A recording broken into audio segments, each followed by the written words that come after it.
Alors, la semaine passée, on a vu des erreurs commises sur la place des deux révélations, c'est-à-dire la révélation générale qui est la création et la révélation spéciale ou spécifique qui est la parole de Dieu. Et j'ouvre une parenthèse ici sur l'historicité d'Adam et Ève parce que c'est un point qui est contesté même par certains théologiens évangéliques. Euh, Évidemment, la communauté scientifique va rejeter euh, l'historicité d'Adam et Ève parce que ça va à l'encontre du processus d'évolution. Mais je veux juste vous dire qu'il y a des preuves scientifiques qui prouvent que toute l'humanité a comme origine un seul homme et une seule femme. Alors, ce que je vais vous lire vient du livre Dieu, la science, les preuves. Euh, Alors, c'est écrit, diverses études sur le génome ont mis en évidence par l'analyse de notre chromosome Y, qui ne se transmet que de père en fils, que tous les hommes descendent d'un même père qui est appelé l'Adam Y chromosomique. De même, l'étude de l'ascendance matrilinéaire, c'est-à-dire de mère en mère, puis l'ascendance, c'est l'inverse de descendance, on recule en arrière. Donc, l'étude de l'ascendance matrilinéaire réalisée sur l'ADN mitochondrial, donc qui ne se transmet que par la mère, établirait que l'humanité descendrait d'une seule mère appelée l'Ève mitochondriale. Je vous dis ça parce que la communauté scientifique officielle, celle que nous retrouvons dans les universités et les instituts de recherche, tous subventionnés par les États, rejette ces faits, mais lorsque des scientifiques prennent leur retraite, les langues se délient souvent. Mais c'est des choses qui sont présentées par des scientifiques. euh, et je me rappelle même d'avoir vu ça dans les journaux, que selon telle étude, tous les humains auraient un même père comme origine et une même mère. Dans les dernières semaines, je vous ai dit que s'il y a divergence entre la Bible et la science, donc entre les deux révélations, je vous ai dit qu'il y avait trois possibilités. La première possibilité, c'est que nous ayons mal compris la Bible. Ça a duré pendant plusieurs siècles que l'Église officielle disait que la Terre était plate à cause de l'expression des quatre coins de la Terre. Dans ce cas-là, c'était une mauvaise interprétation. La deuxième possibilité, c'est que la communauté scientifique a mal interprété la nature, puisqu'elle se prive de la révélation spéciale qui lui donne le sens. Et la troisième possibilité, c'est simple, c'est que les deux camps se sont trompés.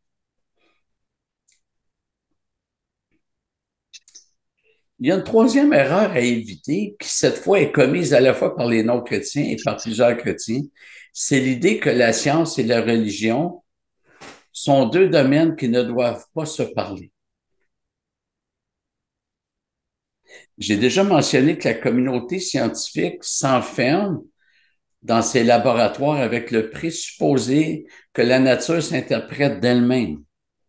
La science aurait son champ de compétences et la religion aurait sa sphère d'activité. Et c'est ce qui est véhiculé dans les cégeps, dans les universités. Nous, on ne s'occupe pas de religion, on s'occupe de la science. On laisse la religion aux religieux. Et cette approche veut que la science n'a pas à s'enquérir de ce que la Bible dit et que la religion peut fonctionner sans la science.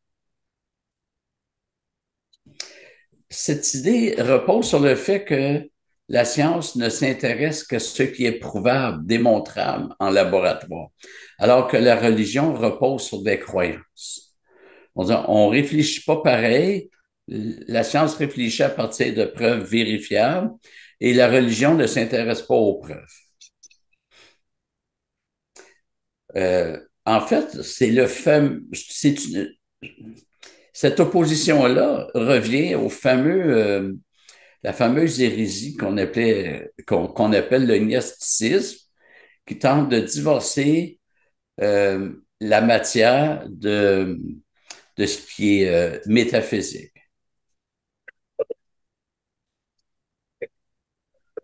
Donc, la science s'égare en rejetant la révélation de Dieu. Jésus a dit, si vous ne croyez pas quand je vous ai parlé des choses terrestres, comment croirez-vous quand je vous parlerai des choses célestes? Alors, Jésus n'a pas juste parlé des choses célestes, il a parlé de choses terrestres. Je vous rappellerai que la science se contredit depuis des siècles. Les scientifiques d'aujourd'hui rejettent plusieurs énoncés du passé, présentés jadis comme des preuves. Ceux qui ont mon âge, ou peut-être même moins, vous avez tous déjà entendu que tel fruit ou tel légume, c'était cancérigène, puis 10 ans après, on disait non, c'est pas cancérigène. Quand j'étais jeune, il fallait pas manger plus de 3 œufs par semaine. Après ça, c'était on en mange comme on veut. Il faut savoir que dans la Bible, nous avons la source première et immuable. La science change, la Bible ne change pas. Ce qui va changer, ça va être les interprétations. Il y a des nouvelles interprétations qui sont proposées et tout ce qui est nouveau est suspect en matière d'interprétation biblique. Alors, la pensée de Jésus, c'est que si la Bible n'est pas fiable lorsqu'elle parle des choses du monde physique, comment pourrions-nous lui faire confiance lorsqu'elle nous parle du monde que nous ne voyons pas? Alors, si la Bible contient des erreurs lorsqu'elle nous enseigne sur le monde visible, c'est donc qu'elle improvise et qu'elle s'aventure sans savoir. Et dans ce cas, nous ne pourrions lui faire confiance lorsqu'elle nous parle des choses invisibles. Ce que nous découvrons, c'est que ceux qui séparent la science de la révélation biblique le font pour, dans le moindre, excusez-moi, dans le moins pire des cas, pour réinterpréter la Bible pour qu'elle satisfasse la science, et dans le pire des cas, pour discréditer la révélation de Dieu. Alors, ceux qui disent que les jours de la création, c'est pas des jours littéraux, eh bien, ils, c'est parce qu'ils se sont frottés à la science, puis ils veulent harmoniser Bible et science. Mais la Bible nous demande de croire avant toute chose, avant de comprendre. C'est par la foi que nous comprenons que le monde a été formé par la parole de Dieu. C'est pas par la science. La science ne nous prouvera jamais que Dieu a tout créé par sa parole. Même les scientifiques non chrétiens qui disent qu'il y a eu une intelligence euh, métaphysique, une intelligence, on appelle ça comment? Le dessin est intelligent pour tout créer. Ils savent pas comment. Nous, c'est la foi. La foi, c'est le contenu de la Bible que nous comprenons. Autrement dit, pour comprendre la formation du monde, on parle pas juste de création, mais toute sa formation, son développement, euh, ben, ça prend la foi pour comprendre. Si on n'a pas la foi, on ne peut pas comprendre. Et la foi ici n'est pas juste le fait de croire. La foi, c'est ce qui doit être cru, c'est le contenu. Autrement dit, c'est la révélation spéciale qui nous donne de comprendre la formation du monde. Donc, les non-chrétiens, peu importe le nombre de diplômes qu'ils possèdent, sont dans l'incapacité de comprendre ce monde ici. Les chrétiens n'ont pas à abandonner la création à la science. Il y a un article qui avait paru il y a longtemps dans la Revue réformée et ça s'appelle La création, le talon d'Achille des évangéliques. Comme quoi les évangéliques seraient vulnérables sur ce sujet-là. Et dans plusieurs églises, on ne parle plus de la création à cause du malaise. Excusez-moi. Et j'avais vu aussi un dessin qui montrait les chrétiens puis les non-chrétiens qui se bataillaient, mais comme si c'était avec des armes physiques. Et le dessin montrait les chrétiens qui envoyaient des balles et sur chaque balle, c'était marqué, euh, c'est-à-dire les chrétiens ciblaient des cibles. Une était marquée avortement, l'autre homosexualité, bref, l'ensemble des péchés. Et pendant ce temps-là, le camp des non-chrétiens envoyait des balles, mais sur la base du château des chrétiens, par la base, c'était marqué la création. C'est-à-dire que pendant que les chrétiens dénoncent les pratiques non chrétiennes, les non-chrétiens veulent discréditer le christianisme en s'en prenant à la création. Parce que les non-chrétiens ont compris quelque chose. C'est que s'ils réussissent à ébranler la création, tout l'édifice tombe.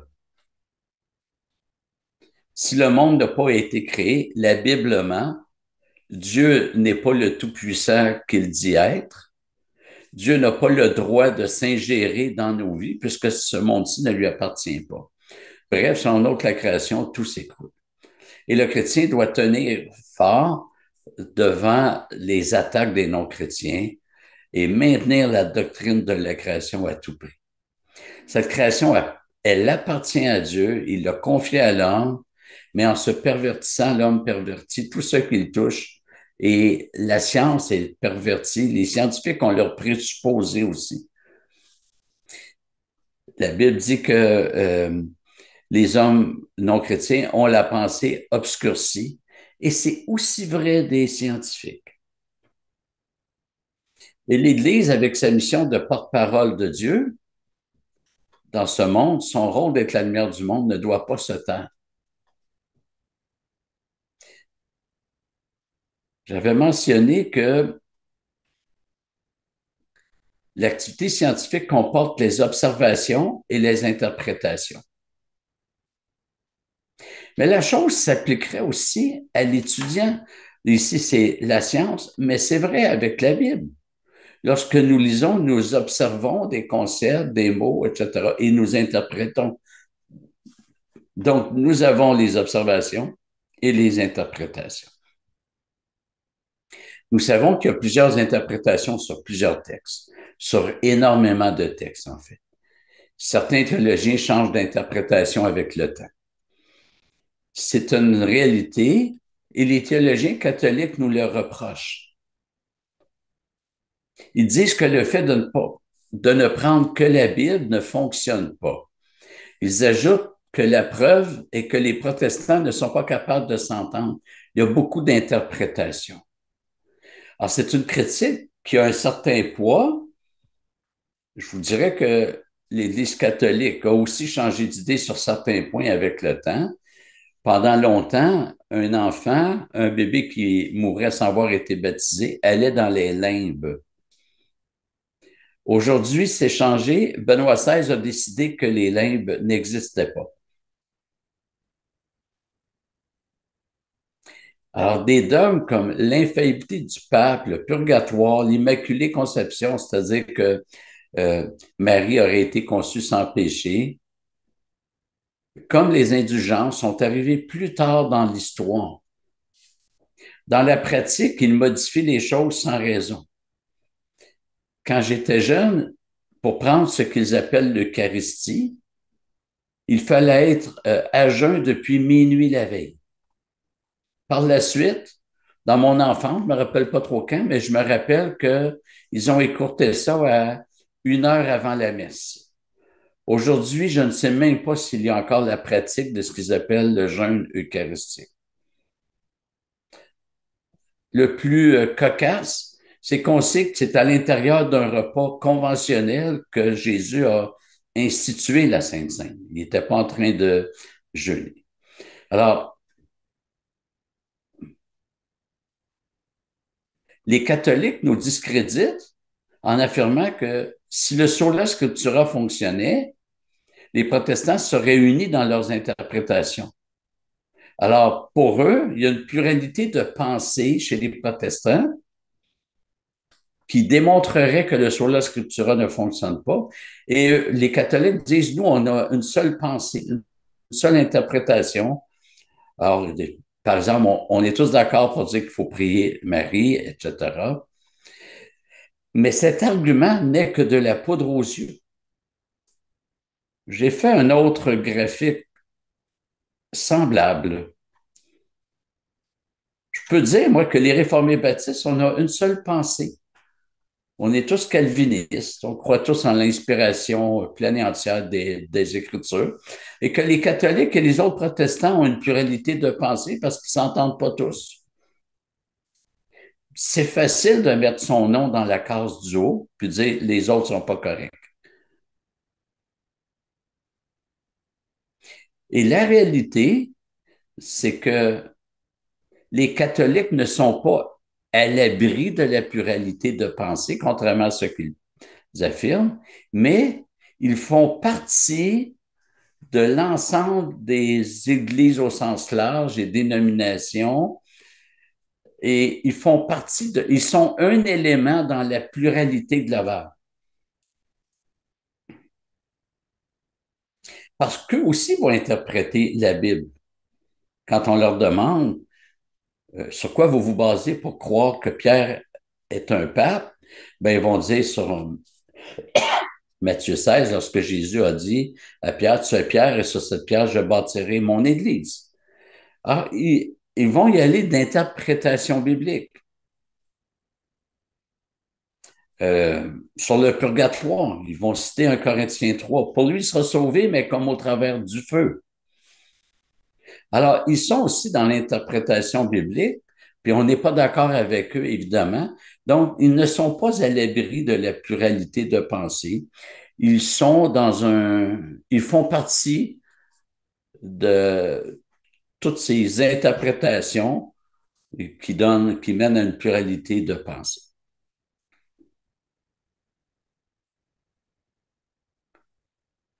On va regarder un principe d'interprétation maintenant qu'on appelle autopistique. Je vous ai dit que la révélation générale n'a pas été conçue, donc la nature n'a pas été conçue pour s'interpréter d'elle-même. L'homme a besoin de la révélation spéciale pour comprendre la révélation générale. Mais la Bible n'a pas à recourir à une autre révélation pour s'interpréter. Et il y en a qui vont dire, le Saint-Esprit m'a montré que le texte veut dire telle chose. Je suis désolé, ça ne fonctionne pas comme ça. La Bible, elle est autopistique, c'est-à-dire que elle est dans un raisonnement circulaire. Nous croyons que la Bible est inspirée. Pourquoi? Parce que la Bible le dit. C'est la Bible qui dit que la Bible est inspirée, puis on n'a pas de problème avec ça. Et la Bible demande à interpréter. Et euh, tous les chrétiens sont des interprètes de la Bible. Par contre, on ne doit pas interpréter de n'importe quelle manière. Toutes les interprétations ne se valent pas.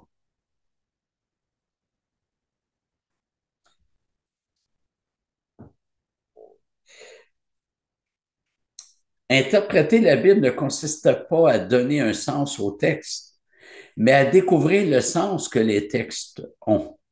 C'est pas nous qui décidons du sens. Le sens est déjà là, le sens objectif est déjà là, et nous, on doit étudier pour découvrir le sens objectif, le sens réel. J'ai souvent entendu des chrétiens dire, voici ce que ce texte veut dire pour moi. Ça, c'est une lecture subjective. Le X, c'est que le sens des textes n'est pas subjectif, mais objectif.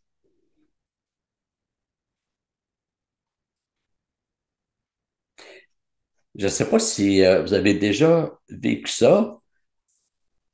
Vous parlez à quelqu'un, puis après ça, la personne a dit, moi, Daniel Durand, il m'a dit telle chose, puis moi, je l'apprends, puis je vais corriger ça. J'ai jamais dit ça.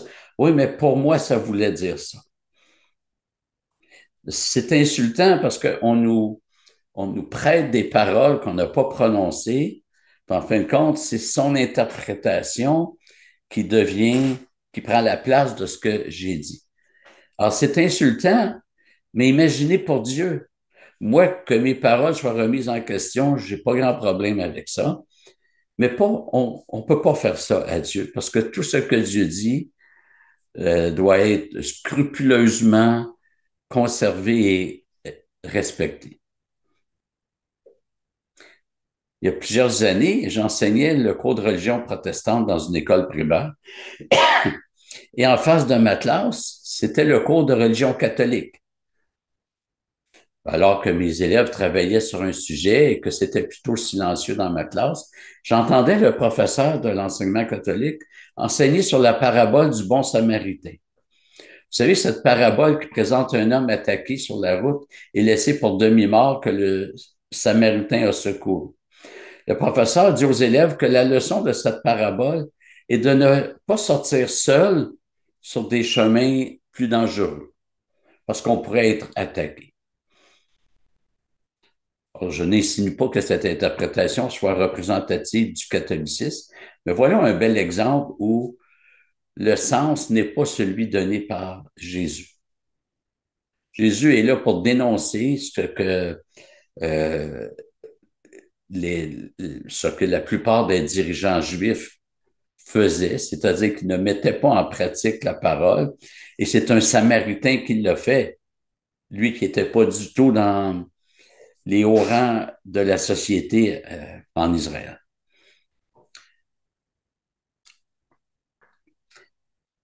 Voilà, donc on va s'arrêter ici pour ce soir. Merci de votre attention.